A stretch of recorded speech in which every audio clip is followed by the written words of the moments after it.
ఏందక్కో chicken ముందు వేసుకొని ఒక్కసారి అంత చికెన్ ఒక్కదానివే తింటావా అనుకుంటున్నారా? లేదండి, ఫ్యామిలీలో చాలా రోజుల తర్వాత చికెన్ అయితే తీసుకొచ్చాము. ఇంకా పిల్లలు చాలా రోజుల నుంచి అడుగుతూ ఉన్నారు కదా అని అయితే చికెన్ అయితే తీసుకొని వచ్చాము. ఇంకా శుభ్రంగా కడిగి అయితే ఇంక దాన్ని చికెన్ గ్రేవీ కర్రీ అయితే చేస్తాను. నిజంగా నా స్టైల్లో ఒక్కసారి మీరు ట్రై చేయండి, టేస్ట్ చాలా బాగుండిద్ది. ఫస్ట్ కొంచెం పసుపు సాల్ట్ వేసుకొని శుభ్రంగా వాష్ చేసుకున్న తర్వాత ఇంకా అల్లం వెల్లుల్లి పేస్ట్, ఉప్పు, కారం, పసుపు, కొంచెం కారం ఎక్కువ వేసుకోండి, చికెన్లో బాగుండిద్ది. మొత్తం ఇలా కలుపుకొని మ్యాగ్నేట్ చేసుకొని ఒక 10 నిమిషాల వరకు అయితే ఉంచుకోవాలి. మనం గట్టిగా కలుపుకునే విధానంలోనే చికెన్ చాలా బాగుండిద్దండి, టేస్ట్ కూడా చాలా బాగా అనిపించిద్ది.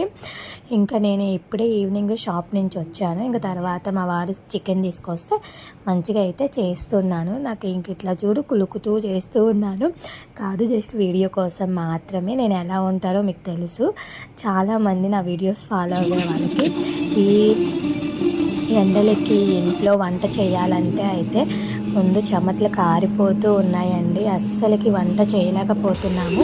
జస్ట్ స్నానం చేసి వచ్చిన వెంటనే వంట చేసే మాట అయితే అసలు స్నానం చేయకూడదేమో అనిపిస్తుంది, అట్లా ఉంది ఎండలు. బయటకు అయితే అస్సలు వెళ్ళకండి, జాగ్రత్తగా ఉండండి, సేఫ్గా ఇంట్లో ఉండడం. ఏదైనా అవసరం అయితేనే ఇంట్లోకి నుంచి బయటికి అయితే వెళ్ళండి.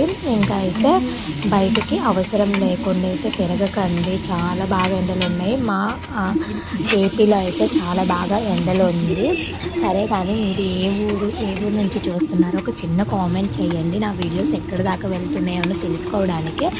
ఇంకా ఇప్పుడైతే వీడియోలోకి వద్దాము. ఒక కడాయి తీసుకొని దాంట్లో కొంచెం ఆయిల్, కరివేపాకు, ఉల్లిగడ్డ అన్నీ వేసుకొని మంచిగా ఫ్రై చేసుకోవాలి. ఒక టమాటా కూడా వేసుకోవాలి. వేసుకున్నాక ఇంకా చికెన్ కూడా మనం మ్యాగ్నేట్ పెట్టుకున్న చికెన్ కూడా వేసుకొని మంచిగా కలుపుకొని గ్రేవీకి సరిపడా వాటర్ అయితే యాడ్ చేసుకోవాలి. పక్కన నేనైతే గారెలు వేస్తున్నాను. మీకు గారెలు షేప్లో ఎంతమందికి వస్తాయో కామెంట్ చేయండి. నాకైతే అసలు రాదు, చేతితో వేస్తే నార్మల్గా పేపర్తో అయితే మంచిగానే వేస్తాను.